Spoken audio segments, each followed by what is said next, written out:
Hey guys, welcome back to my channel Bansal biology. आज का जो ये वीडियो है इसमें हम लिपिड के बीटा ऑक्सीडेशन के बारे में देखने वाले हैं। फ्रॉम जीरो हम देखेंगे, हर एक चीज़ देखेंगे और लास्ट में पीवाईक्यू भी सॉल्व करेंगे। So let's get started with the lecture. So guys, आज का जो सेशन है इसमें हम लिपिड मेटाबॉलिज्म के बारे में देखने वाले हैं।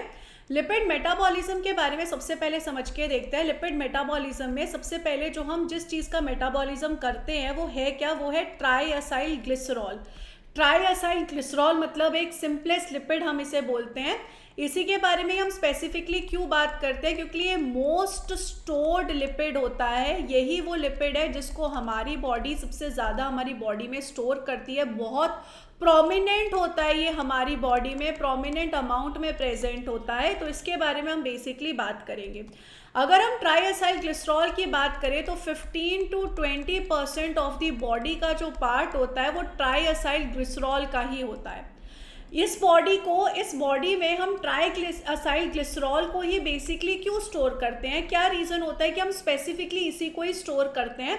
सबसे पहली बात कि ये नॉन पोलार है। नॉन पोलार मतलब वाटर में सॉल्यूबल है नहीं, यानी कि हाइड्रोफोबिक स्ट्रक्चर होता है। नॉन पोलार और हाइड्रोफोबिक होने की वजह से दोस्तों ये जो स्ट्रक्चर है ये बहुत अच्छे से कॉम्पैक्ट स्टोरेज कर सकता है। मतलब पानी को इसको ज़रूरत है नहीं तो ये बहुत अच्छे से स्टोर किया जा सकता है। दूसरी चीज़, ये हाईली रिड्यूस्ड स्ट्रक्चर होता है। It is a highly reduced structure. अगर हम यहाँ पर ट्राईएसाइल ग्लिसरॉल को देखें तो ये बहुत अच्छी एनर्जी भी दे सकता है मुझे, एज़ कम्पेयर टू अगर मैं किसी और कार्बोहाइड्रेट या किसी को देखूँ उसके कंपैरेटिवली ये मुझे बहुत अच्छी एनर्जी दे सकता है। करीब करीब 9 किलो कैलोरी पर ग्राम ऑफ ट्राईएसाइल ग्लिसरॉल मुझे दे सकता है। बस सबसे बड़ी दिक्कत इसकी क्या है, हम ये बोल सकते हैं सबसे बड़ा डिसएडवांटेज क्या है? सबसे बड़ा डिसएडवांटेज ये होता है कि ये जो ट्राईएसाइल ग्लिसरॉल है, अगर मुझे इससे एनर्जी चाहिए, अगर मुझे यहाँ पर इसको एनर्जी के लिए यूज़ करना है तो ये सिर्फ और सिर्फ मुझे एरोबिक कंडीशन में ही एनर्जी प्रोवाइड कर सकती है। यानी कि सिर्फ और सिर्फ ऑक्सीजन की प्रेजेंस में ही ये मुझे एनर्जी दे सकती है, ऑक्सीजन की एब्सेंस में ये मुझे एनर्जी नहीं दे सकती। तो हमें ये समझ में आ गया कि ट्राईएसाइल ग्लिसरॉल जो कि एक most abundant prominent fatty acid and glycerol से बना हुआ लिपिड मॉलिक्यूल हमारी बॉडी में प्रेजेंट रहता है। इसको हमें बेसिकली इसका मेटाबॉलिज्म देखना है। अब अगर हम यहाँ पर देखें, यहाँ पर हमें पता है कि कोई भी जो लिपिड मॉलिक्यूल होता है वो दो चीज़ों से मिलकर बना होता है। फॉर एग्जांपल अगर हम ट्राईएसाइल ग्लिसरॉल की बात कर रहे हैं तो एक तो होता है फैटी एसिड से बना होता है और दूसरा ये बना होता है ग्लिसरॉल के स्ट्रक्चर से। जैसे कि अगर हम यहाँ पे बात करें CH2 CH CH2 OH OH OH, ये किसका स्ट्रक्चर होता है? ग्लिसरॉल का स्ट्रक्चर होता है। अगर मैंने यहाँ पर इस हाइड्रोजन को निकाल के इस तरीके से 3 फैटी एसिड्स को जोड़ दिया तो मेरे पास किसका स्ट्रक्चर आ जाएगा? मेरे पास यहाँ पर स्ट्रक्चर आ जाएगा ट्राईएसाइल ग्लिसरॉल का स्ट्रक्चर। ठीक है, तो इस तरीके से मेरे पास ट्राईएसाइल ग्लिसरॉल का स्ट्रक्चर प्रेजेंट है। अब मैं यहाँ पर स्पेसिफिकली क्या देखना चाहती हूँ? अब मैं यहाँ पर देखना चाहती हूँ कि ये जो मेरा फैटी एसिड है इसका मेटाबॉलिज्म मैं किस तरीके से कर सकती हूँ। यानी कि मैं यहाँ पर स्पेसिफिकली ये देखना चाहती हूँ कि ये जो फैटी एसिड है इसकी या तो मैं सिंथेसिस कर सकती हूँ मेरी बॉडी में। इस प्रोसेस को हम सिंथेसिस को क्या बोलेंगे? लिपोजेनेसिस। लिपोजेनेसिस मतलब मैं क्या कर सकती हूँ? लिपिड्स की सिंथेसिस कर सकती हूँ। या फिर दूसरी चीज मैं क्या कर सकती हूँ? लिपिड्स का ब्रेक डाउन कर सकती हूँ। ब्रेक डाउन मतलब जो भी मेरे पास लिपिड है उन्हें मैं तोड़ सकती हूँ और एनर्जी के लिए यूज कर सकती हूँ। इस प्रोसेस को बेसिकली हम क्या कहते हैं? Fatty acid oxidation. इस चीज में ऑक्सीडेशन हो रहा है तो यहाँ पे हम फैटी एसिड ऑक्सीडेशन बोलते हैं। तो मेरे को पहले क्या करना होगा? मेरे को पहले लिपिड्स को तोड़ना होगा ताकि जो हमारा लिपिड है उससे फैटी एसिड्स निकले और फिर उस फैटी एसिड्स को मैं यहाँ पर आगे लेकर जाऊंगी। तो सबसे पहले मुझे क्या करना पड़ेगा कि मेरी बॉडी में जो भी लिपिड है, फॉर एग्जांपल ट्राईएसाइल ग्लिसरॉल ही क्यों ना है, तो इसे हमें क्या करना होगा? लाइपेज एंजाइम को यूज करके इसे अलग करना होगा। इससे यहाँ पर ग्लिसरॉल और फैटी एसिड में तोड़ना होगा। अगर ट्राईएसाइल ग्लिसरॉल है, कोई और स्ट्रक्चर है तो उसे भी मैं तोड़ूंगी। ये जो चीज़ होता है ये स्पेसिफिकली कहाँ पे होता है? अगर हम ऑर्गन्स देख लें तो यहाँ पर ये जो लिपिड्स होते हैं ये बेसिकली स्पेसिफिकली कहाँ प्रेजेंट होते हैं? एडिपोज टिश्यू में। इसको जैसा कि मैंने कहा इसको स्पेसिफिकली एडिपोज टिश्यू में स्टोर करके रखा जाता है। अगर हम यहाँ पर देखें, बहुत सारे हॉर्मोन्स इस चीज़ को कंट्रोल भी कर सकते हैं। जैसे कि फॉर एग्जांपल, अगर हमारी बॉडी में ब्लड ग्लूकोज का लेवल घटता है, अगर हमारे ब्लड में ब्लड ग्लूकोज कम है, तो इस कंडीशन में ग्लूकागॉन नाम का एक हार्मोन इंक्रीज होता है। ये जो ग्लूकागॉन अगर इंक्रीज हुआ तो ये यहाँ पे क्या करता है, ये यहाँ पे पॉजिटिव मैसेज देता है लाइपेज एंजाइम को। ये बोलता है कि आप लिपिड्स को ब्रेक डाउन करवाओ, लिपिड्स को तोड़वाओ, क्योंकि ने हमारी बॉडी में एनर्जी है नहीं, क्योंकि ब्लड ग्लूकोज है नहीं, तो अब हमें एनर्जी किससे लेनी पड़ेगी, लिपिड्स से लेनी पड़ेगी। दूसरी तरफ अगर हम यहाँ पर देखें, इंसुलिन जो हार्मोन होता है वो अगर ज़्यादा हुआ तो वो यहाँ पर लाइपेज को ब्लॉक करेगा। वो बोलेगा अरे कोई जरूरत नहीं है, बहुत एनर्जी है, नहीं करवाना। लाइपेज को अगर आपको एक्टिव करवाना है तो इस पर आप फॉस्फोराइलेशन करवाओगे, जिसकी वजह से ये एक्टिव हो जाएगा। और अगर आपको इसको इनएक्टिव करवाना है तो इसको आप अनफॉस्फोराइलेटेड स्टेट में लेकर जाओगे, यानी कि आप इसमें से इसका फॉस्फेट छीन लोगे। अगर आपने इसमें से इसका फॉस्फेट छीन लिया तो ये जो लाइपेज है वो इनएक्टिव हो जाएगा। तो सबसे पहला स्टेप मेरे को क्या करना है, सबसे पहला स्टेप मुझे लिपिड्स को तोड़ना है। अगर मेरे को लिपिड्स को तोड़ना है तो उससे मेरे पास क्या आ जाएगा, फैटी एसिड्स आ जाएगा। यहाँ पर हम इस चीज़ को देख भी सकते हैं। जस्ट अ सेकेंड, मैं आपको यहाँ पर एक डायग्राम भी दिखा देती हूँ कि हम यहाँ पर बेसिकली कर क्या रहे हैं। हमारे पास इस तरीके से कोई लिपिड मॉलिक्यूल है, इस लिपिड मॉलिक्यूल को हमने तोड़ लिया है, ट्राई एसाइल ग्लिसरॉल बना लिया है। कैसे, लाइपेज एंजाइम जो है उसको यूज़ करके इस ट्राई एसाइल ग्लिसरॉल को तोड़ दिया है और यहाँ पर फैटी एसिड की सिंथेसिस करवा दी है। अब हम यहाँ पर जो प्रोसेस पढ़ने वाले हैं उसको कहते हैं बीटा ऑक्सीडेशन, जिसमें मैं इस फैटी एसिड को और फर्दर तोड़ूंगी। अभी फिलहाल हम तोड़ने की बात करेंगे। तो मेरे पास ये जो फैटी एसिड्स है इसे हम तोड़ने वाले हैं। तो टॉपिक का बेसिकली नाम क्या होगा, टॉपिक का बेसिकली नाम होगा फैटी एसिड ऑक्सीडेशन।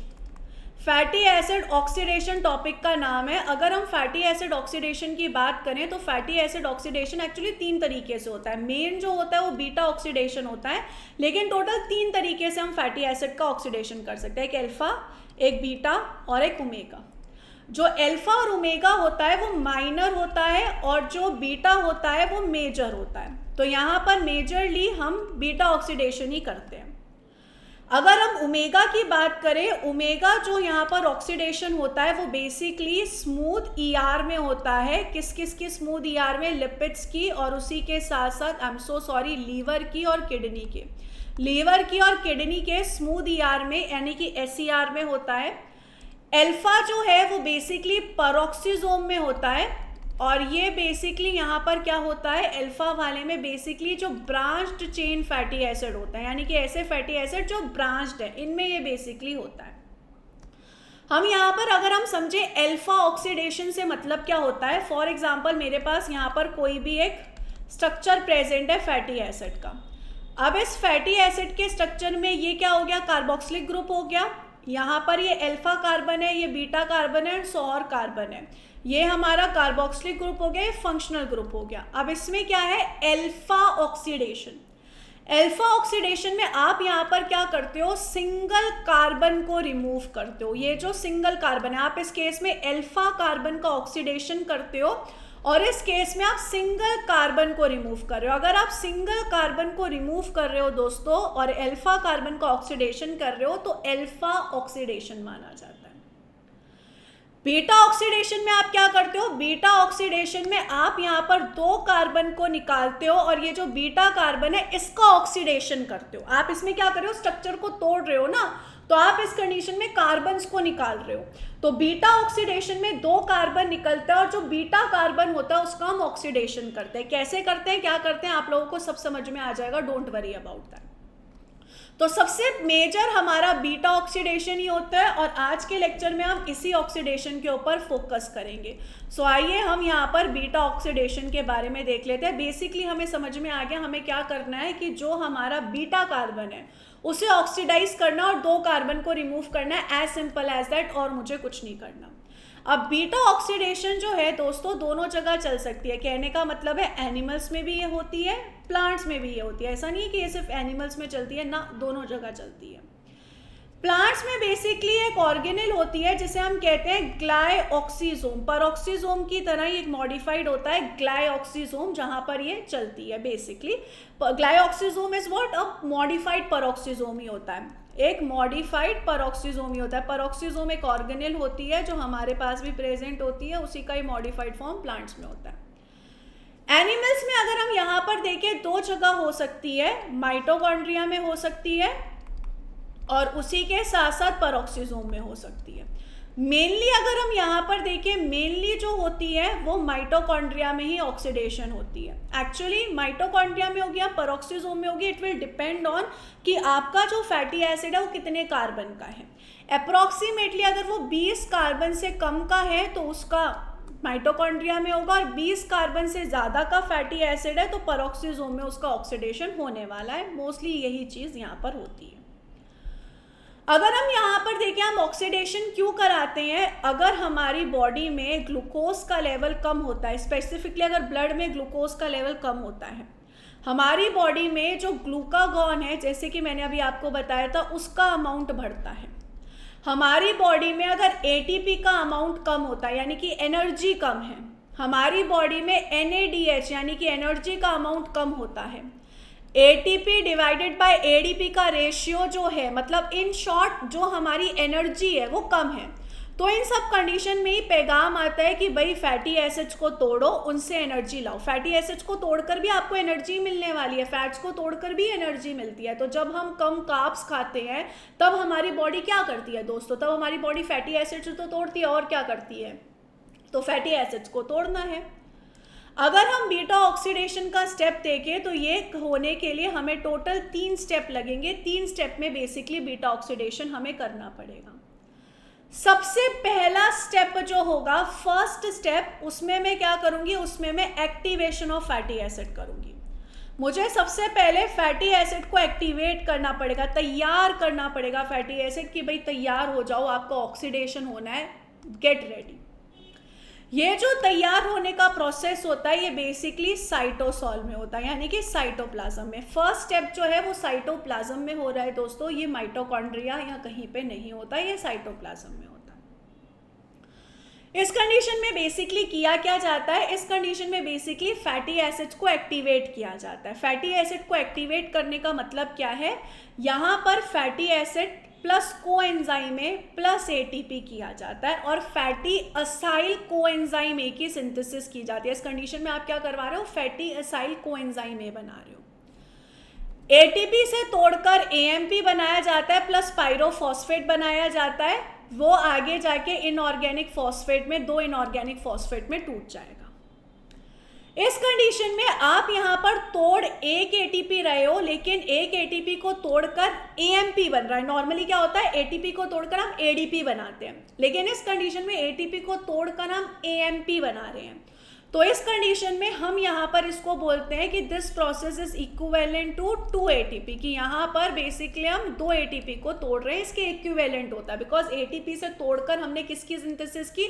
एटीपी से तोड़कर मैंने यहाँ पर बेसिकली सिंथेसिस की है एएमपी की, और पायरोफॉस्फेट की मैंने यहाँ पर बेसिकली जो दोस्तों है वो यहाँ पर मैंने सिंथेसिस करी है।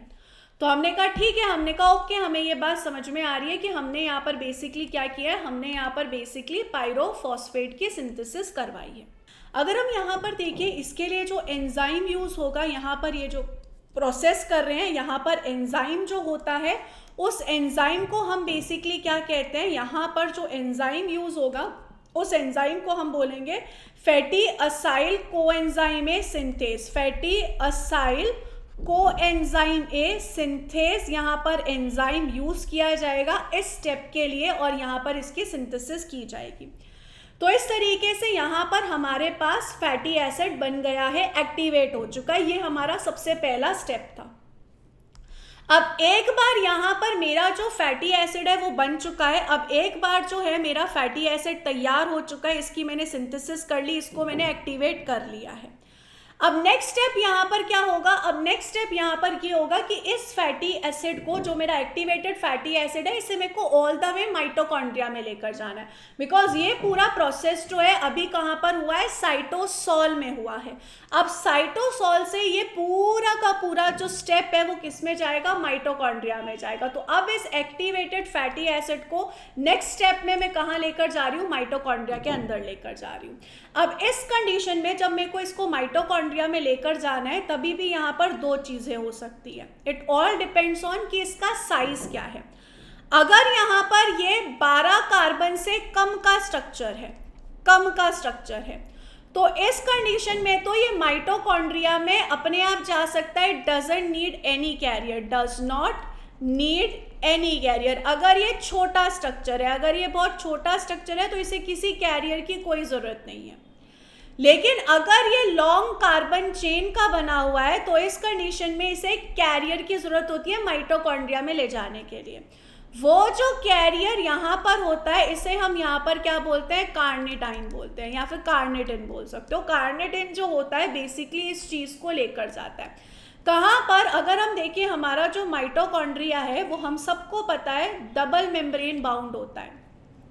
तो इसकी जो इनर मेम्ब्रेन होती है, इनर माइटोकॉन्ड्रियल मेम्ब्रेन है, वो इम्पर्मिएबल होगी हमारे फैटी एसाइल कोएंजाइम ए के लिए। तो इसको इनर मेम्ब्रेन से पास करने के लिए हमें ये कार्निटाइन चाहिए रहेगा। अंदर आ जाएगा, आउटर मेम्ब्रेन से आ जाएगा, इंटर मेम्ब्रेन स्पेस में आ जाएगा, लेकिन इनर मेम्ब्रेन में नहीं आ पाएगा। तो इनर मेम्ब्रेन में लाने के लिए मुझे क्या चाहिए, मुझे यहाँ पर ट्रांसपोर्टर कार्निटाइन चाहिए ही चाहिए, उसके बिना ट्रांसपोर्टेशन नहीं हो सकती। अभी जो हमने यहाँ पर ये प्रोसेस किया था वो आप देख सकते हो, जो अभी हमने फैटी एसिड को यूज़ किया था, फैटी एसिड को यूज़ करके उसे एक्टिवेट किया था, फैटी एसाइल कोएंजाइम ए बनाया था। आप यहाँ पर इस प्रोसेस को देख सकते हो। इसमें आप देख सकते हो कि 2 इनऑर्गेनिक फॉस्फेट निकली थी, AMP निकला था, और इस तरीके से फैटी एसाइल कोएंजाइम ए तैयार हुआ था। ये जो अभी हमने प्रोसेस किया है ये एक्सर्गोनिक प्रोसेस होता है। इसमें आप देख सकते हो डेल्टा जी की वैल्यू नेगेटिव है, यानी कि एक्सर्गोनिक प्रोसेस होता है ये। बाकी डेल्टा जी के बारे में थर्मोडाइनमिक्स में हम पढ़ते हैं।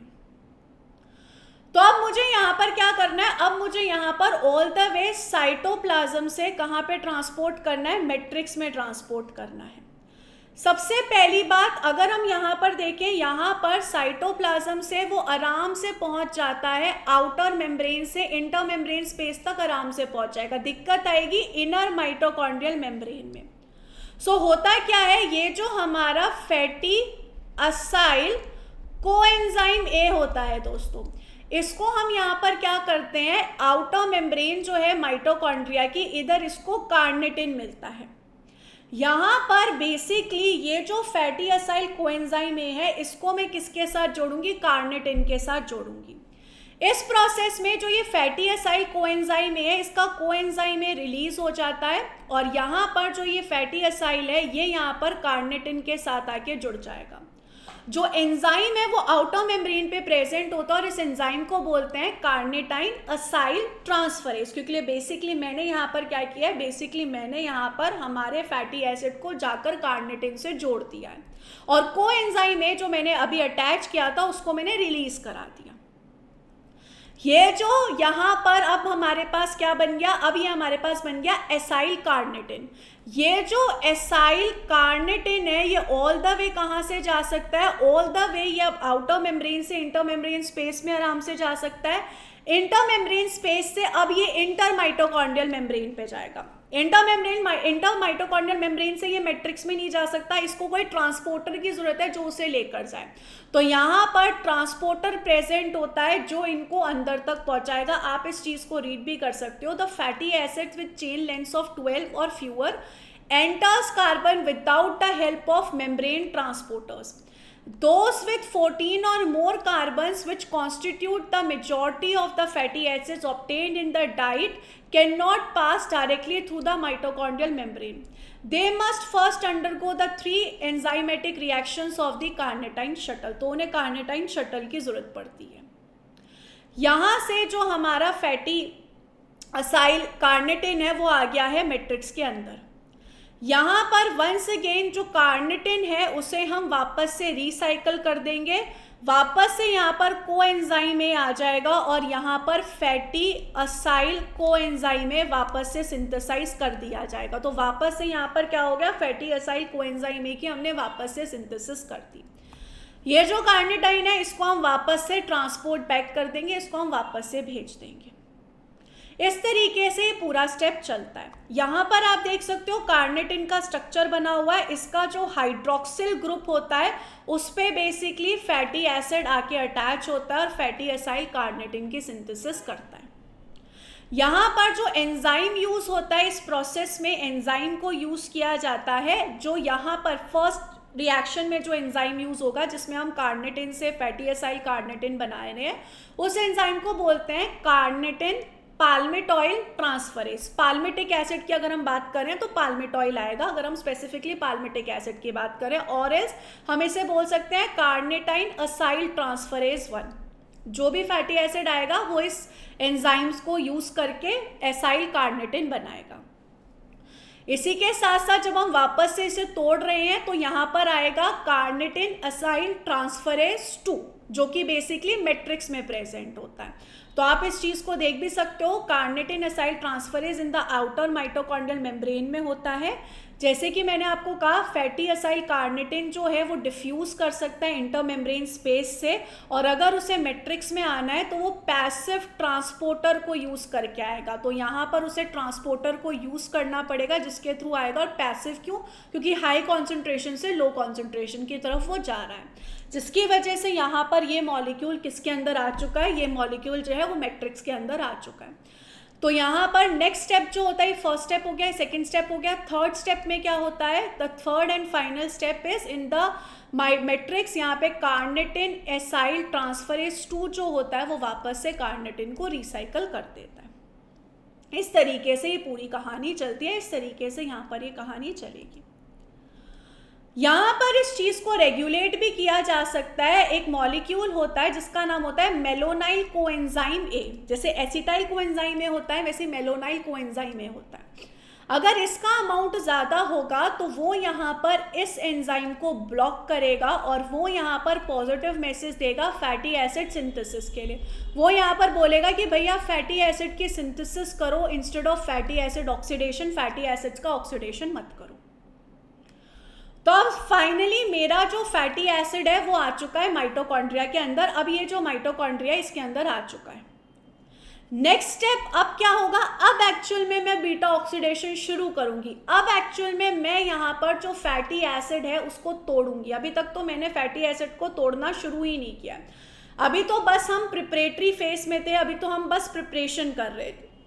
अब वो स्टेप आएगा कि अब हम इस फैटी एसिड को तोड़ देते हैं, अब हम इसको खत्म करते हैं। तो दोस्तों अब जो है मैं यहाँ पर फैटी एसिड का ऑक्सीडेशन को शुरू करूंगी। तो इस तरीके से मेरे पास fatty acyl coenzyme A present है। अब ये कहाँ प्रेजेंट है, माइटोकॉन्ड्रिया की मैट्रिक्स में प्रेजेंट है। Basically it is present in the mitochondrial matrix. अब इस कंडीशन में ये जो फैटी असाइल कोएंजाइम ए है इससे मुझे एसिटाइल कोएंजाइम ए निकालना है। एसिटाइल कोएंजाइम ए का मतलब क्या है, मेरा यहाँ पर है कि मुझे 2 कार्बन रिमूव करने हैं क्योंकि मैं बीटा ऑक्सीडेशन कर रही हूँ। तो मुझे यहाँ पर बेसिकली क्या करना है, ये जो बीटा कार्बन है इसका ऑक्सीडेशन करना है और ये जो 2 कार्बन है इन्हें मुझे रिमूव करना है। लास्ट के 2 कार्बन को मुझे रिमूव करना है। आप इस स्ट्रक्चर को चेक करो और आप इस स्ट्रक्चर को चेक करो, सेम है। तो मैं यहाँ पर बेसिकली ये जो लास्ट के 2 कार्बन है इनको एसिटाइल कोएंजाइम ए के फॉर्म में रिलीज करना चाहती हूँ और बाकी का जो बीटा कार्बन है उसे ऑक्सीडाइज करना चाहती हूँ। सबसे पहला जो स्टेप होगा इसमें आएगा एसाइल कोएंजाइम ए डीहाइड्रोजिनेज। डीहाइड्रोजिनेज नाम से ही पता चल रहा है कि हम यहाँ पर हाइड्रोजन को रिमूव कर रहे हैं।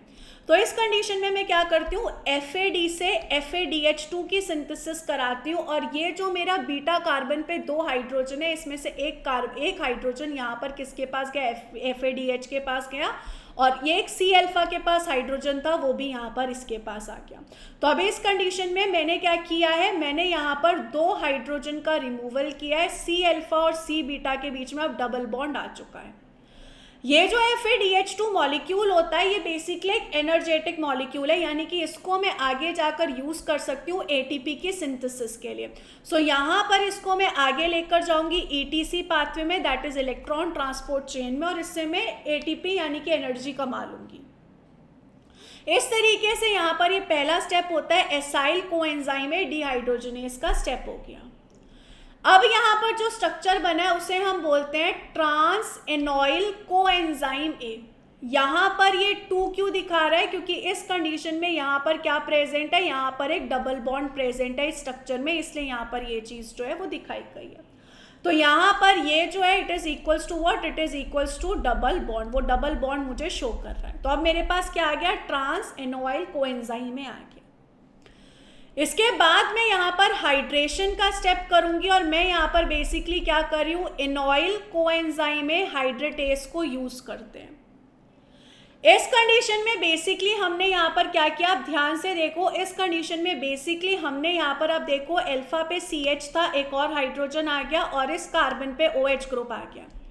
तो मैंने यहाँ पर क्या किया है, मैंने यहाँ पर बेसिकली क्या किया है, मैंने यहाँ पर बेसिकली हाइड्रेशन किया, H2O को ऐड किया। सो अब यहाँ पर हमने क्या करवा दिया, हाइड्रेशन करा दिया, और अब जिसकी सिंथेसिस हुई है वो है 3L हाइड्रोक्सी एसाइल कोएंजाइम ए यहाँ पर बन चुका है। अब ये जो स्ट्रक्चर है इस पे हम वापस से एक बार फिर से डिहाइड्रोजनेज एंजाइम को यूज करेंगे, लेकिन इस बार FAD की जगह NAD की एंट्री होगी। यहाँ पर जो है हम बेसिकली क्या कर रहे हैं, यहाँ पर हम बेसिकली NAD से किसके यूज कर रहे हैं, NADH बना रहे हैं। इस प्रोसेस में भी हमने यहाँ पर क्या किया, ऑक्सीडेशन किया है। क्यों, क्योंकि लिए हमने ये जो हमारा स्ट्रक्चर है इससे वंस अगेन आप देखो हाइड्रोजन का रिमूवल किया है। यहाँ पर ये वाला जो हाइड्रोजन था, ये वाला जो हाइड्रोजन था हमने यहाँ पर रिमूव किया है, और अब ये जो बीटा कार्बन है क्या बन चुका है, C डबल बॉन्ड O बन चुका है। इसको अब हम बोलेंगे बीटा कीटो असाइल को एंजाइम ए, यहाँ पर अब हम बोलेंगे इसे। आप देख सकते हो हमने यहाँ पर क्या किया है, बीटा ऑक्सीडेशन किया है। बीटा के पास जो हाइड्रोजन थे वो हम रिमूव कर चुके हैं, और इस पे अब हमने ऑक्सीजन को ऐड कर दिया, बीटा ऑक्सीडेशन हमने यहाँ पे कर दिया है। तो सबसे पहले स्टेप में भी मैंने ऑक्सीडेशन किया, और इस वाले स्टेप पे भी जस्ट मैंने यहाँ पर ऑक्सीडेशन किया है। अब इसके बाद beta keto acyl coenzyme A का बेसिकली अब फाइनली मैं क्या करूंगी, इसका क्लीवेज करूंगी। फाइनली मैं यहाँ पर ये जो 2 कार्बन है, इन 2 कार्बन को मैं यहाँ पर रिमूव कर दूंगी को एसिटाइल कोएंजाइम ए के फॉर्म में, और फाइनली मेरे पास यहाँ पर ये जो C डबल बॉन्ड O बचा है इसके ऊपर मैं कोएंजाइम ए लाके ऐड कर दूंगी। तो यहाँ पर एक नया कोएंजाइम ए आ गया, और अब ये जो बीटा कार्बन है इसके पास डबल बॉन्ड O प्रेजेंट है। एंजाइम का नाम आएगा थायोलेस, और ये group once again fatty acyl coenzyme में बन गया, वंस अगेन यही बन गया। बस इसमें और इसमें ये फर्क होगा कि ये वाला जो स्ट्रक्चर है इसमें 2 कार्बन कम है। 2 कार्बन कम क्यों है, क्योंकि मैंने यहाँ पर एसिटाइल कोएंजाइम ए को रिलीज कर दिया। इस कंडीशन में भी जो यहाँ पर मेरे पास NADH आया है उसको मैं ETC साइकिल में ले जाऊंगी, इलेक्ट्रॉन ट्रांसपोर्ट चेन में ले जाऊंगी, और इससे मेरे को एनर्जी जो है चाहिए, क्योंकि मैं फैटी एसिड को तोड़ ही इसलिए रही हूँ ताकि मेरे पास एनर्जी आ जाए। तो बेसिकली जो स्टेप फर्स्ट था दोस्तों जिसमें मैंने ऑक्सीडेशन किया, इसमें मेरे पास क्या आया, FADH2 आया। मैं ये कर ही इसलिए रही हूँ कि मुझे एनर्जी चाहिए, और किसी ने नहीं कर रही मैं। स्टेप 3 जो मैंने किया इसमें भी बेसिकली मेरे पास NADH बना, जिसको भी वंस अगेन मैं ETC में लेकर जाऊंगी, और मुझे एनर्जी चाहिए। जो स्टेप 4 था उसमें मेरे पास यहाँ पर क्या आया, उसमें मेरे पास एसिटाइल कोएंजाइम ए आया। इस एसिटाइल कोएंजाइम ए को मैं कहाँ ले जा सकती हूँ, इस एसिटाइल कोएंजाइम ए को मैं क्रेब साइकिल में ले जा सकती हूँ। एसिटाइल कोएंजाइम ए अगर क्रेब साइकिल में जाता है, जो कि हम बेसिकली कार्बोहाइड्रेट्स के साथ देखते हैं, तो वहाँ पर ये कितनी एनर्जी अर्न करेगा, 3 NADH अर्न करेगा, 1 FADH2 अर्न करेगा, और एक यहाँ पर ATP या फिर GTP अर्न करेगा। और इसको भी फिर हम फाइनली किस में ले जाएंगे, ETC में ले जाएंगे। इनको भी हम फाइनली किस में लेकर जाएंगे, ETC में लेकर जाएंगे, क्योंकि फाइनली मुझे यहाँ पर क्या चाहिए, फाइनली मुझे यहाँ पर एनर्जी चाहिए। मैं यहाँ पर ये प्रोसेस कर ही इसलिए रही हूँ ताकि मुझे एनर्जी चाहिए। अब यहाँ पर हर बार आप बीटा ऑक्सीडेशन कराओगे, हर बार दो दो कार्बन कम होते जाएंगे, कम होते जाएंगे, कम होते जाएंगे, कम होते जाएंगे। तो आप यहाँ पर हर बार ये करते रहोगे, दो दो दो दो दो दो दो दो दो दो कार्बन निकालते जाओगे। For example 1 2 3 4 5 6 7 8 9 10 11 12 13 14 15 16। फॉर एग्जाम्पल मेरे पास 16 कार्बन वाला पाल्मिटिक एसिड प्रेजेंट है। इमेजिन करिए कि मेरे पास 16 कार्बन वाला पाल्मिटिक एसिड प्रेजेंट है। मुझे हर बार बीटा ऑक्सीडेशन करवानी पड़ेगी। तो 16 कार्बन से सबसे पहले मैं 2 कार्बन निकालूंगी, कितने आ जाएंगे 14 कार्बन। फिर मैं 2 कार्बन निकालूंगी, कितने आ जाएंगे 12 कार्बन। फिर मैं 2 कार्बन निकालूंगी, कितने कार्बन आ जाएंगे 10 कार्बन। फिर मैं 2 कार्बन निकालूंगी, कितने आ जाएंगे 8 कार्बन। फिर मैं 2 कार्बन निकालूंगी, कितने आ जाएंगे 6 कार्बन। फिर मैं 2 कार्बन निकालूंगी 4 कार्बन। और फाइनली जब मैं लास्ट बीटा ऑक्सीडेशन करूंगी तो 2-2 कार्बन दोनों ही निकल जाएंगे, 2-2 कार्बन ही होंगे। तो मुझे बीटा ऑक्सीडेशन कितनी बार करवानी पड़ेगी? 1 बार, 2 बार, 3 बार, 4 बार, 5 बार, 6 बार और 7 बार करवानी पड़ेगी। अगर मेरे पास 16 कार्बन का पाल्मिटिक एसिड है तो मैंने 7 बार बीटा ऑक्सीडेशन करवाई है। 7 टाइम्स मुझे बीटा ऑक्सीडेशन करवानी पड़ेगी। 7 बार मैं बीटा ऑक्सीडेशन कराऊंगी और 7 बार बीटा ऑक्सीडेशन करवा के मेरे पास कितने एसिटाइल कोएंजाइम में आ जाएंगे? 8 एसिटाइल कोएंजाइम में आ जाएंगे। 6 तो ऐसे ही आ गए और ये जो लास्ट में मैंने एक साथ 2-2 कार्बन के निकाले तो उस तरीके से मेरे पास 8 जो है एसिटाइल कोएंजाइम ए के स्ट्रक्चर आ जाएंगे। तो फिर अब हम यहाँ पर फाइनली देखते हैं कि हमें इस प्रोसेस से कितनी एनर्जी मिलेगी। हम इस चीज़ को चेक करने की कोशिश करते हैं कि इन ऑल हमें कितनी एनर्जी मिलेगी। तो हम शुरुआत किसके साथ कर रहे हैं? शुरुआत हम कर रहे हैं पाल्मिटॉइल कोएंजाइम ए के साथ। हम अभी भी यही समझ रहे हैं कि हमारे पास 16 कार्बन का स्ट्रक्चर प्रेजेंट है। तो 16 कार्बन से बनेगा 14 कार्बन, 14 कार्बन से बनेगा 12 कार्बन, 12 कार्बन से 10 कार्बन, 10 से 8, 8 से 6 कार्बन, 6 से 4 कार्बन, 4 से 2 कार्बन यहाँ पे अलग हो जाएंगे। हर स्टेप में यहाँ पर कोएंजाइम में निकलेगा। तो हर स्टेप में यहाँ पर कोएंजाइम में निकला, कोएंजाइम में निकला, कोएंजाइम में निकला। हर स्टेप में यहाँ पर आप देख सकते हो, हर स्टेप में यहाँ पर कोएंजाइम में निकलेगा, हर स्टेप में कोएंजाइम में, हर स्टेप में कोएंजाइम में, हर स्टेप में यहाँ पर कोएंजाइम में जो है वो निकलेगा। सॉरी, ये लास्ट में तो मैंने 2-2 कार्बन का बना ही दिया है। यहाँ पर ये रहा कोएंजाइम है और ये रहा कोएंजाइम है। एसिटाइल कोएंजाइम है, हर स्टेप में मिल रहा है। आप देख सकते हो, ये डायग्राम में भी दिखा रखा है। तो मेरे पास यहाँ पर टोटल कितने आया? 8 एसिटाइल कोएंजाइम में आया। इन टोटल 8 एसिटाइल कोएंजाइम में आ रहा है। इस 8 एसिटाइल कोएंजाइम ए को अगर मैं क्रेब साइकिल में लेकर जाऊं तो एक एसिटाइल कोएंजाइम ए को तोड़ने पे मुझे कितने NADH मिलते हैं? 3 NADH मिलते हैं। 3 NADH को मैं 8 से मल्टीप्लाई करूंगी क्योंकि ऑब्वियस ही बात है 8 बार क्रेब साइकिल चलेगी तो मेरे पास कितने NADH आ जाएंगे? 24 NADH मेरे पास आ जाएंगे। सिमिलरली क्रेब साइकिल में मुझे एक FADH2 मिलता है, मल्टीप्लाई कर दूंगी 8 से तो कितने FADH2 आ गए मेरे पास? 8 FADH2 आ गए। सिमिलरली एक GTP या फिर ATP मुझे मिलती है तो मेरे पास टोटल कितनी GTP या फिर ATP आ गई? 8 GTP या फिर ATP आ गई है।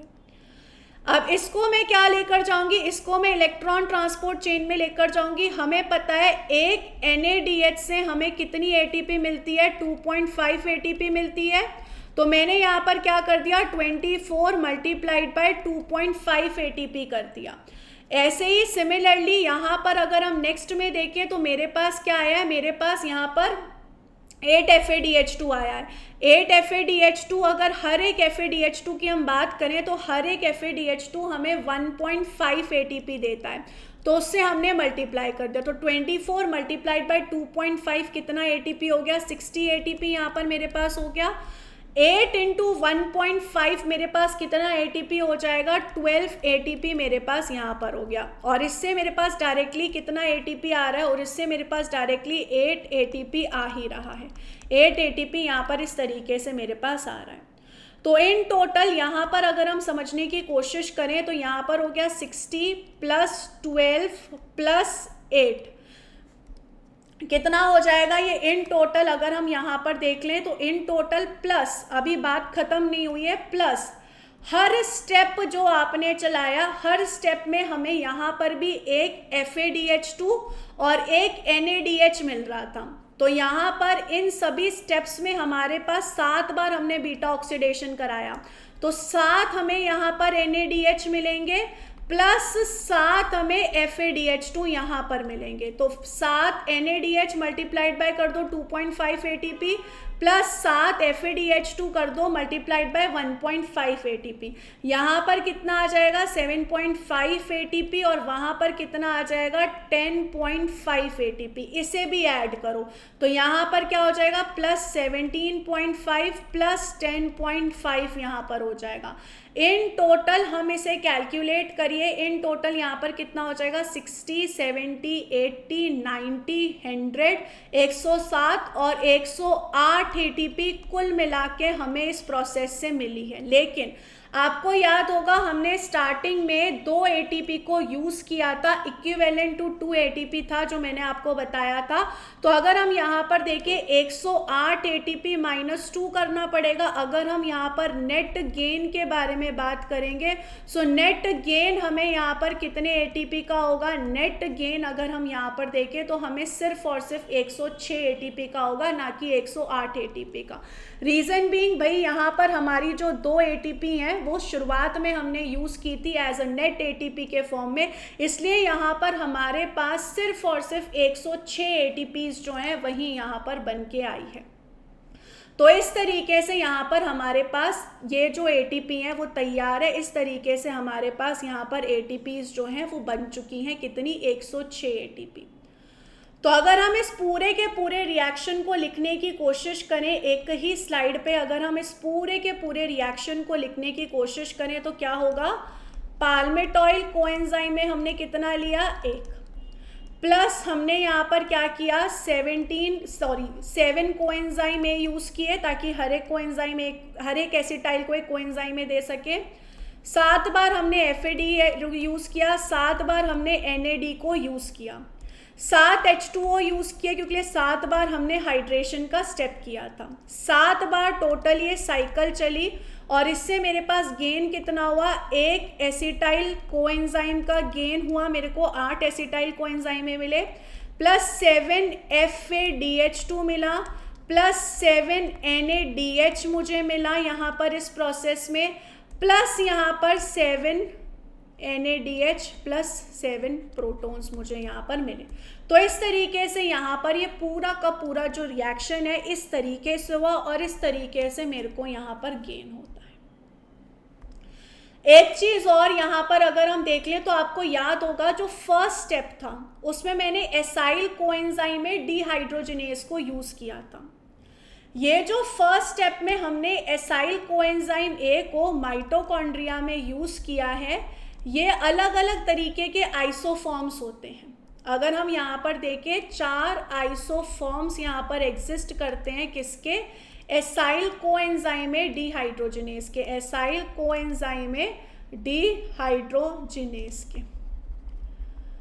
अगर हम यहाँ पर सबसे पहला वाला देखें, फर्स्ट वाला देखें, तो वो यहाँ पर शॉर्ट चेन को टारगेट करता है। मतलब अगर आपके पास ऐसी फैटी एसिड है जो बेसिकली 4 से लेकर 6 कार्बन की है, या फिर आपके पास फैटी एसिड 4 से लेकर 6 कार्बन का बच गया और उसका आपको बीटा ऑक्सीडेशन करना है, तो आप उसके लिए एसाइल कोएंजाइम में डिहाइड्रोजिनेज यूज़ करोगे, फर्स्ट वाला। अगर आपके पास C6 से लेकर C10 तक की चेन है, थोड़ी सी लंबी चेन है, तो आप सेकेंड वाले को यूज़ करोगे। अगर आपके पास C10 से C12 वाली है तो थर्ड वाले को, और अगर आपके पास C12 से अप्रॉक्सीमेटली C18 तक है तो आप उसके लिए यहाँ पर फोर्थ एसाइल कोएंजाइम में डिहाइड्रोजिनेज को यूज़ करोगे। चलिए फिर कुछ क्वेश्चंस को सॉल्व कर लेते हैं। इस टॉपिक से किस तरीके के क्वेश्चंस आते हैं वो उसका आइडिया लगा लेते हैं, ताकि हमें अंदाज़ा लग जाए कि किस तरीके के क्वेश्चंस CSIR या अलग अलग एग्जाम्स में पूछे जाते हैं। तो here is the first question in front of you. देखिएगा ज़रा आप लोगों को यहाँ पर क्या लग रहा है इसका जवाब। What do you think will be the correct answer of this question. Question यहाँ पे पूछ रहा है which one of the following statement is true regarding beta oxidation of fatty acid. Beta oxidation of fatty acid से regarding क्या सही है। It occurs in the intermembrane space region of the mitochondria. All the reactions are the same for saturated and unsaturated fatty acid. Fatty acids are oxidized at the C3 position to remove 2 carbon unit. Lipoprotein lipase catalyses the first step. तो इसमें हमें यहाँ पे बताना है कि कौन सा ऑप्शन सही है फैटी एसिड बीटा ऑक्सीडेशन से related. It occurs in intermembrane space. Intermembrane space में थोड़ी होता है, मैट्रिक्स में होता है। It is same for saturated and unsaturated fatty acid. No, unsaturated fatty acid के साथ डबल बॉन्ड होते हैं, उसमें सेम नहीं हो सकता। Fatty acid is oxidized at C3 position. Yes, C3 position पे हमने उसे ऑक्सीडाइज किया था और जो 2 कार्बन थे अल्फा और जो कार्बोक्सिलिक ग्रुप था वो हमने रिमूव किया था। सो सी ऑप्शन यहाँ पर बिल्कुल सही है, without any doubt C option is absolutely correct in this case. Let's move towards the next question. अगले क्वेश्चन को सॉल्व करने की कोशिश करते हैं, देखते हैं जरा यहाँ पर इस क्वेश्चन का हमें क्या लग रहा है जवाब। Let's try to solve this question my dear friends. इस क्वेश्चन को देखते हैं। अगला क्वेश्चन जो है यहाँ पर पूछा गया है, following are different critical reaction steps involved in the oxidation of lipids in many organism. Correct, choose the correct sequence of reaction steps in the ascending order. Reaction of fatty acyl coenzyme with carnitine, thiolysis, hydrolysis of triacyl glycerol by lipase, activation of fatty acid by conjugating to coenzyme, hydration। तो इनमें से सबसे पहला कौन होगा, फिर यहाँ पर कौन होगा, फिर यहाँ पर कौन होगा, बेसिकली हमें इस चीज़ के ऊपर कमेंट करना है। तो सबसे पहले तो ऑब्वियस सी बात है, जो हमारे पास लिपिड है उसे अपने को लाइपेज से तोड़ना पड़ेगा ताकि फैटी एसिड निकले। तो सी ऑप्शन, सी स्टेटमेंट सबसे पहले होगी, इसे काटो इसे काटो। उसके बाद हमने फैटी एसिड का एक्टिवेशन किया था साइटोप्लाज्म में, इसे काटो, पता चल गया ये ऑप्शन करेक्ट है। फिर हमने कोएंजाइम ए को कार्निथिन के साथ जोड़ा था, फिर हमने हाइड्रेशन किया था और लास्ट में थायोलाइसिस हुई थी जिसमें बाहर निकल गया था। तो यहाँ पर कौन सा ऑप्शन सही होगा? डेफिनेटली सी बात है कि यहाँ पर ए ऑप्शन जो होगा दोस्तों वो एब्सोल्युटली एंड इसी तरीके से दोस्तों अगर आपको बंसल बायोलॉजी पे मेरे साथ तैयारी करनी है दिसंबर के लिए बिल्कुल ज़ीरो से, तो आप ERNA बैच को ज्वाइन कर सकते हो। और अगर आप जून की तैयारी कर रहे हो तो न्यूक्लियस बैच के साथ जुड़ सकते हो।